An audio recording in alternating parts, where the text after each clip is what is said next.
RSS वाला था sir वो। बिल्कुल। कौन रहते फिर वो लोग? कौन है? संघ परिवार। देखिए वो संघ परिवार के लोग हैं, नहीं है? आप तो नहीं ना संघ परिवार के। सर आप आरएसएस को क्यों संघ परिवार के लोग इस देश में लो इंटेंसिटी वायलेंस करने के लोग मास्टरी हासिल कर चुके हैं। कैसे कोई जुलूस के दौरान में मस्जिद के ऊपर झंडा लगा सकता है? पुलिस क्यों खामोश बैठी थी? क्या हम नहीं देख रहे कि आप हिजाब शुरू होता, कभी गोश्त शुरू होता, कभी दिल्ली का राइट होता, कभी मॉब लिंचिंग होती है? क्या हो रहा है फिर ये? सर इनका फायदा क्या होता है सर? लोग ये बहुत अच्छा हेट्रेड है, हेट्रेड है, हेट्रेड है, हेट्रेड आप पैदा कर रहे हैं इस देश के नागरिकों के खिलाफ। जो याद दिलाया है, जो भूल चुके हैं, ये जो आरएन जुलूस जो निकाले गए पूरे देश में, और उस जुलूस में हर जगह पर वायलेंस हुआ, चाहे मध्य प्रदेश हो, राजस्थान हो, गुजरात हो, कर्नाटक हो, गोवा हो, जहाँ जहाँ ये आरएन या का जुलूस गया, प्रोसेशन गया, वहाँ पर वायलेंस हुआ। तो वहाँ की सरकारें सरासर नाकाम साबित हुई उस वायलेंस को रोकने के लिए। और क्यों सरासर नाकाम साबित हुई? बल्कि वो सरकारें खुद, जो अंग्रेजी का लफ्ज़ इस्तेमाल करूँगा, कि ये तो जो गड़बड़ हुई वो स्टेट कॉम्प्लिसिट वायलेंस था, स्टेट कॉम्प्लिसिट वायलेंस हुआ है।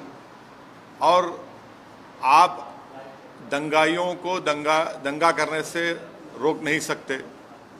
परमिशन जुलूस का देने वाली सरकार, जब आप परमिशन दे रहे हैं तो जिम्मेदारी बीजेपी और जो वहाँ की सरकार है उनकी होनी चाहिए कि कोई वायलेंस ना हो। तो जो भी वायलेंस हुआ आरएन यात्रा या जुलूस में, वो स्टेट कॉम्प्लिसिट वायलेंस है। और दूसरी बात यह है कि पत्थरबाजी हुई, फिर आप घर तोड़ देते हैं मध्य प्रदेश में। किस बुनियाद पे घर तोड़ते भाई आप? ये तो ये जेनीवा कन्वेंशन का वायलेशन है। आपको पकड़ना चाहिए उन लोगों को, अगर करे तो। आप घर किस बुनियाद पे तोड़ रहे हैं भाई? और एक ही कम्युनिटी घर तोड़ रहे हैं आप, क्यों? और आपको कौन ने अख्तियार दिया घर तोड़ने का? चलिएगा इलीगल है तो नोटिस दीजिए। क्या वही घर इलीगल है, दूसरे घर इलीगल नहीं है? एक ही कम्युनिटी के मध्य प्रदेश में आप घरों को तोड़ते हैं। और जो बच्चे अभी अडल्ट नहीं हुए, 70 बच्चों को आप उनको मारपीट करते हैं।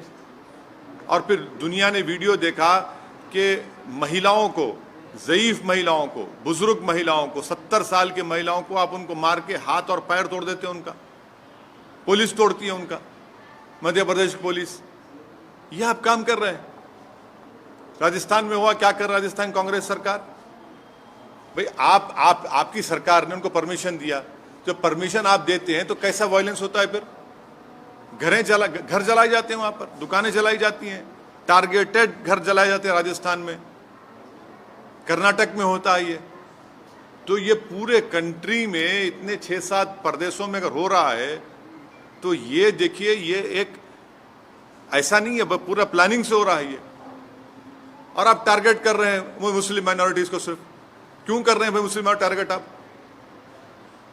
पहले आप बोलते हिजाब नहीं पहन सकते, सेकुलर स्टेट है, गोश्त नहीं खा सकते, सेकुलर स्टेट है क्या? फिर आप कानून बना देते फिर उसके ऊपर। कहां पे रुकेगा बात? ये mob lynching, state sponsored violence, अब स्टेट कॉम्प्लिसिट वायलेंस, और संघ परिवार लो इंटेंसिटी वायलेंस कर रही पूरे देश में। ये परफेक्ट कर चुके हैं अपनी चीज को। लो इंटेंसिटी वायलेंस करते हैं, यहां करो, वहां करो, इधर करो। सरकार की जिम्मेदारी बताइए? सरकार की जिम्मेदारी है नहीं है। आप सो रहे थे, कैसा दंगा होने दिया आपने? कितने पुलिस वालों को सस्पेंड किया आपने? कितने आईपीएस अफसरों को सस्पेंड किया आपने? इससे बात साबित हो रही कि आपकी पूरी रजामंदी से, जिसको हमने कहा अंग्रेजी का लफ्ज स्टेट कॉम्प्लिसिट वायलेंस है, बिहार में होता है। हमारे खिलाफ बातें करते हैं, बकवास करते हैं। कैसे मस्जिद के ऊपर जाकर झंडा लगाते हैं भाई? आप बताइए, कैसे लगाते हैं कोई भी? इसका जिम्मेदार कौन है? मैं हूं जिम्मेदार उसका। तो ये सब चीजें हो रही हैं। सर करौली में बीजेपी तो अरेस्ट करने के एक्सोडस हो रहा है हिंदूज का, और कोई पुलिस वाला कुछ बोल रहा है कि मतलब सर वहाँ पुलिस वाला एडमिट करेगी कैमरा पे, गवर्नमेंट का फेलियर होता है इसके। राजस्थान करौली में जो कुछ हुआ, मध्य प्रदेश में जो कुछ हुआ, गुजरात में आनंद, हिम्मतनगर, खंभाट में जो कुछ हुआ, कर्नाटक में जो कुछ हुआ, गोवा में जो कुछ हुआ, वहाँ की सरकारों की रजामंदी से ये स्टेट कॉम्प्लिसिट वायलेंस हो रहा है। और टारगेट पे कौन है, कौन उस प्रोसेशन का परमिशन देता है? सरकार देती है। तो सरकार जब देती है तो सरकार कैसे वायलेंस होने देती है वहाँ पर? और फिर मध्य प्रदेश में, राजस्थान में घर जलाए जाते हैं, दुकानें जलाई जाती हैं, और मध्य प्रदेश घर तोड़ते हैं। किस बुनियाद पे घर तोड़ेंगे भाई? आप कौन से कानून तहत तोड़ रहे हैं? आप बताओ, कानून बताओ हमको। और आप मासूम बच्चों को, 13-14 साल के बच्चों को पकड़ के पीटते हैं, मारते हैं, रोड पर लटाकर उनको। सर ये बताइए, रामनवमी के दिन जेएनयू में एक ये मटन नहीं खाना या नॉनवेज नहीं, आस्था के लिए आस्था मेरी आस्था नहीं है क्या? मेरी आस्था भी है हिजाब पहनना, मेरी आस्था नहीं है। तो आप एक काम करिए ना, फिर जितना एक्सपोर्ट होता है गोश्त उस दौरान में बैन करिए इंडिया में। मैंने गोश्त का एक्सपोर्ट आप बैन नहीं करेंगे क्योंकि आपको डॉलर मिलते हैं, और वो जो मासूम बेचारा जो दिन में 100 रुपये 200 रुपये कमाता, उसके कारोबार को आप लगाते हैं। आस्था की बुनियाद पर देश चलेगा या संविधान के ऊपर चलेगा? बता दीजिए आप। फिर मेरी आस्था क्या क्या होगा बताइए? मेरी आस्था भी है, रमजान है, फिर शराब की दुकानें क्यों खुली पड़ी हुई है? क्या देश संविधान से चलेगा या आस्था पे चलेगा आप? यानी आपकी आस्था सबसे इंपॉर्टेंट है और दूसरों की आस्था क्या भाड़ में जाए? आपने हिजाब की बात की तो कहा नहीं भाई यूनिफॉर्म है, फिर यहां पर यूनिवर्सिटी में क्या गोश्त खाना क्या आस्था आ गया? कहां से देश कौन सी राह पे जा रहा है? बीजेपी को, संघ परिवार को हम शुरू से कह रहे हैं कि जिस राह पे आप इस देश को लेकर जा रहे हैं, इससे देश कमजोर हो रहा है। देश कमजोर हो रहा है, ये सरकार की जिम्मेदारी है। तो आरएसएस कहां से सर? हाँ, आप आरएसएस को नहीं जानते, हम जानते हैं ना। आरएसएस का स्टेट वायलेंस बोल रहे हैं। आपको हम बोलेंगे किताब पढ़ो, we our nationhood defined, bunch of thoughts. ये 2 किताबें आप पढ़ लो जिसमें आरएसएस के उस वक्त के सर संचालक खुद कह रहे हैं कि जब जुलूस निकलता था तो मैं बाजा बजाता था बोल के।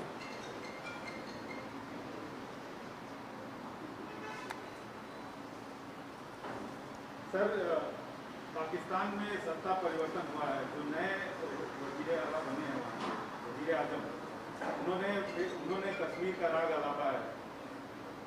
क्या अभी ये तो भारत सरकार को जवाब देना चाहिए उनका। भारत सरकार उनका जवाब दिए, प्रधानमंत्री तो मुबारकबाद पेश कर दी उनको।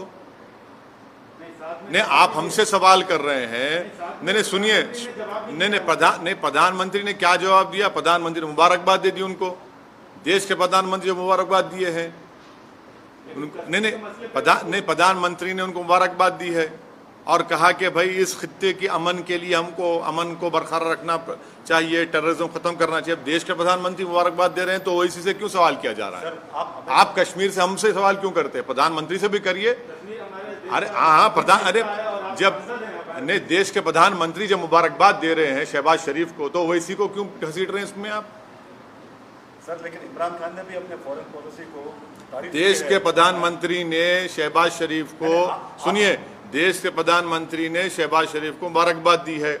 देश के प्रधानमंत्री ने, जब शहबाज शरीफ के बड़े भाई नवाज शरीफ प्रधानमंत्री थे उस मुल्क के, तो अफगानिस्तान से अचानक जब उन्होंने देखा कि शहबाज शरीफ के घर में लाइट दिख रही तो उन्होंने उतर गए, वहां पर दावत में चले गए बिन बुलाए मेहमान बनकर। हैं, हमको क्यों बोल रहे हैं? फिर उसके बाद पठानकोट हुआ, आप प्रधानमंत्री से पूछिए, वो मुबारकबाद दिए हैं। फॉरेन पॉलिसी पे हमें फॉरेन पॉलिसी नहीं, बोलते रहते हैं, लेकिन अरे हम इमरान खान जो प्रधानमंत्री प्रधानमंत्री ने जो मुबारकबाद दी है शहबाज शरीफ को, असदुद्दीन ओवैसी को क्यों पूछ रहे हैं आप? फॉरेन पॉलिसी पे प्रधानमंत्री चीन के ऊपर नहीं बोलते। लेकिन प्रधानमंत्री चीन का नाम लेने से डरते हैं। प्रधानमंत्री वो इलाकों में जहां पर आज हम पेट्रोलिंग नहीं कर सकते, उन हिस्सों में जो भारत का हिस्सा पे चीन बैठा हुआ है, डेप्सांग में क्या हो रहा है, हॉट स्प्रिंग में क्या हो रहा है, डेमचौक में क्या हो रहा है, प्रधानमंत्री बोलते ही नहीं है। और मैं प्रधानमंत्री से कह रहा हूं कि हम इनकी खामोशी से ऐसा लग रहा है कि कहीं सियाचिन हमारे हाथ से चीन ना छीन ले। ये खतरा है देश के लिए। सर, हम आपसे सवाल इसलिए पूछ रहे हैं कि पाकिस्तान के वज़ीर आज़म ने कश्मीर की बात उठाई और और कश्मीर के कई मसलों पर आप सरकार को घेरते रहे हैं। जब देश के प्रधानमंत्री चीन पर नहीं बोलकर शहबाज शरीफ को मुबारकबाद देते हैं तो ये सवाल देश के प्रधानमंत्री से पूछा जाना चाहिए, असदुद्दीन ओवैसी से नहीं। मैं देश का प्रधानमंत्री नहीं हूं। देश के प्रधानमंत्री ने खुद मुबारकबाद और मीठे मीठे अल्फाजों में शहबाज शरीफ के प्रधानमंत्री बनने पर उनको मुबारकबाद दी है। हाँ तो अच्छा आप अभी प्रधानमंत्री के स्पोक्स पर्सन बन चुके हैं, जर्नलिस्ट नहीं रहे आप। मुबारकबाद पेश करता हूं आपको। तो देखिए, ये सवाल करने का मतलब ये है कि मैं अपनी देशभक्ति को साबित करूं।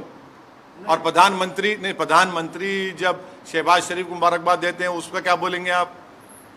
आपकी जबान चुप हो जाती है। आपको उल्टा सवाल करना चाहिए प्रधानमंत्री से, बीजेपी से। दूसरे मुल्क का वजीर आजम हमारे कश्मीर के बारे में बात उनके सुनिए, उनके उस बयान के बाद ही मेरे देश के प्रधानमंत्री ने शहबाज शरीफ को मुबारकबाद दी। हाँ, देश के प्रधानमंत्री दे दिए ना, देश के प्रधानमंत्री दे दिए, शहबाज शरीफ को मुबारकबाद दे दिए। अब नहीं मालूम, हो सकता है घर में दावत है, चले भी जाएंगे, क्योंकि जब नवाज शरीफ के पास गए थे खाना खाने। कश्मीर वाले मुद्दे पे आप क्या कहेंगे? क्या कहेंगे हम तो शुरू से कह रहे हैं कि 370 हटाना एक कॉन्स्टिट्यूशनल ब्रीच था। बोलिए आशीष साहब।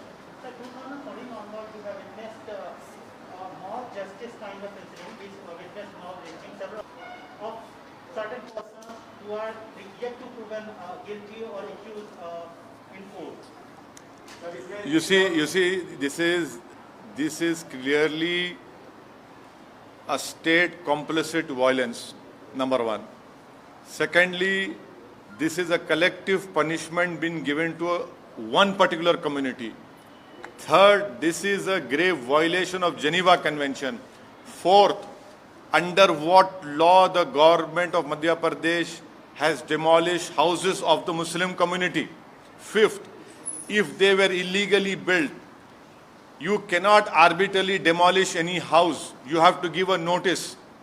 Sixth, you can regularize those houses. Seventh, it clearly shows their biased attitude of the Madhya Pradesh BJP's chief minister and his government towards the Muslim minority, because it is a state complicit violence. Earlier it was state sponsored, then it was mob lynching, now it is state complicit violence, and they have failed in protecting the properties and the life of a particular Muslim minority community. And the last point which I want the people of India to remember, how is it that the old Muslim women were assaulted? 70-year-old Muslim women, their elbows were broken, their heads were smashed. Who did this? It is a Madhya Pradesh police. What justification does the BJP government has towards this attitude? Almost similar kind of violence we have witnessed in Rajasthan also. Yes, it is. Yes, in what has happened in Rajasthan, Karoli is equally condemnable. Targeted violence has taken place. The Congress government of Rajasthan has supported this state complicit violence. They were the ones who gave the procession permission for RN procession. It is their responsibility, constitutional responsibility, to protect life and limb and to maintain peace, which the Congress government has utterly failed. And it is their responsibility, and whatever violence has taken place, it is the responsibility of Rajasthan-led Ashok Gehlot government. Yes, not only Jharkhand, even Karnataka, even Goa, even Karnataka. This RN procession permissions were given by the respective state governments, and they have utterly failed in controlling and stopping this violence. There are certain states where we are expecting those states are going for assembly polls. That is not the issue. The issue is that you have to discharge your constitutional responsibility, which these respective state governments have completely failed. This is what I call state complicit violence. And once again, the Muslim community has been targeted in what happened in all these states in this RN procession. Sir Shivraj Singh Chouhan ने bulldozer चलवाए, आप कह target कर रहे हो क्या? बिल्कुल। कौन से कानून के तहत आप बुलडोजर चला रहे हैं बताइए? इलीगल कब्जा था। इलीगल कब्जा था तो आप नोटिस क्यों नहीं देते? क्या इलीगल कब्जा सिर्फ मुसलमानों का है, दूसरे लोगों का इलीगल कब्जा नहीं है? बड़े बड़े जो बिल्डिंग खड़ी हुई हैं, चाहे किसी भी हो, उसका नहीं है। अगर आप इलीगल है तो आप नोटिस दो उनको या रेगुलाइज करो उनको। एक गरीब का टीन का शेड तोड़कर आपको कौन सी खुशी मिल रही है? ये तो सैडिस्टिक प्लेजर ले रहे हैं आप इन चीजों को कर आप मॉब रूल कर रहे हैं आप। BJP is calling it as exodus. What do you want to say? BJP Which is calling it as where Rajasthan and what happened to the violence? If exodus is happening, then what is the Congress-led Ashok Gehlot government doing? How is it that targeted shops were targeted and they were burned? I can show you videos of targeted burning of shops in Rajasthan, Karoli. It is that government has failed in controlling the violence, and the Sangh Parivar has mastered this art of low intensity violence.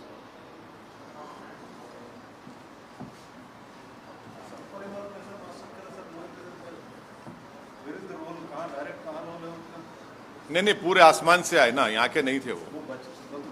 नहीं, सही है, बिल्कुल से आसमान से आए थे।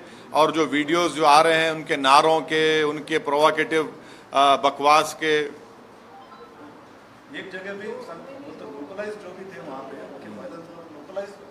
हाँ, और बिहार में मुजफ्फरनगर में वहाँ पर मस्जिद के ऊपर झंडा लगाना। RSS वाला था सर वो। बिल्कुल। कौन रहते फिर वो लोग? कौन है? संघ परिवार। देखिए, वो संघ परिवार के लोग हैं, नहीं है। आप तो नहीं ना संघ परिवार के। सर, आप RSS को क्यों संघ परिवार के लोग इस देश में लो इंटेंसिटी वायलेंस करने के लोग मास्टरी हासिल कर चुके हैं। कैसे कोई जुलूस के दौरान में मस्जिद के ऊपर झंडा लगा सकता है? पुलिस क्यों खामोश बैठी थी? क्या हम नहीं देख रहे कि आप हिजाब शुरू होता, कभी गोश्त शुरू होता, कभी दिल्ली का राइट होता, कभी मॉब लिंचिंग होती है? क्या हो रहा है फिर ये? इनका फायदा क्या होता है सर? लोग ये बहुत अच्छा हेट्रेड आप पैदा कर रहे हैं इस देश के नागरिकों के खिलाफ, जो एक मजहब पे चलने वाले हैं। आप उनके खिलाफ हेट्रेड पैदा कर रहे हैं। सर उत्तर प्रदेश में जैसे बुलडोजर हिट हुआ, तो ये मध्य प्रदेश में जो बुलडोजर चला, आपको लग रहा है कि इसका विस्तार है? बुलडोजर का जो कॉन्सेप्ट बना है नया, उसका विस्तार हो रहा है? अगर आप किसी का भी घर तोड़ रहे हैं बगैर नोटिस दिए, तो वो नंबर 1 एक कलेक्टिव पनिशमेंट है कम्युनिटी के खिलाफ। सेकेंडली, अगर वो इलीगल तरीके से बनाया गया तो नोटिस देने का ये प्रिंसिपल्स ऑफ नेचुरल जस्टिस के खिलाफ है कि बगैर नोटिस दिए उसको तोड़ रहे हैं। थर्डली, आप वायलेंस को रोकते नहीं है, आपकी नाक के नीचे वायलेंस होता है और उसके बाद आप ये सब तमाशे करते हैं। तो ये घर को तोड़ना कौन से कानून के तोड़ रहे हैं घर? बताइए आप। नहीं, मैं दूसरा नहीं, मैं आपको कानून की संविधान की बात कर रहा हूं। आप कौन से कानून के घर को तोड़ रहे हैं? बताइए हमको। बगैर नोटिस दिए आप, ये तो जेनीवा कन्वेंशन के खिलाफ है। वो आपकी बात सही है सर। नहीं, मैं सही बोलता हूं ना, गलत कब बोला हूं मैं? वो एक मानसिकता जो जैसे बुलडोजर जो यूपी चुनाव में हिट हुआ, तो एक तरह से अप्रूवल मिल गया कि हाँ इस तरह से। मध्य प्रदेश में आप जो आरएन प्रोसेशन में जो वायलेंस हुआ उसी पर स्टिक करिए। मध्य प्रदेश में जो घर तोड़े गए मुस्लिम समाज के, वो कौन से कानून के तहत शिवराज सिंह चौहान बीजेपी ने तोड़े? बताओ हमको।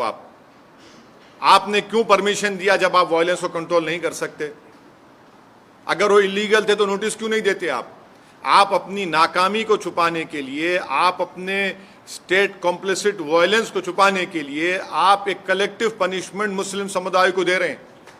ये जेनीवा कन्वेंशन के खिलाफ है, ये इंसानियत के खिलाफ है, प्रिंसिपल्स ऑफ नेचुरल जस्टिस के खिलाफ है।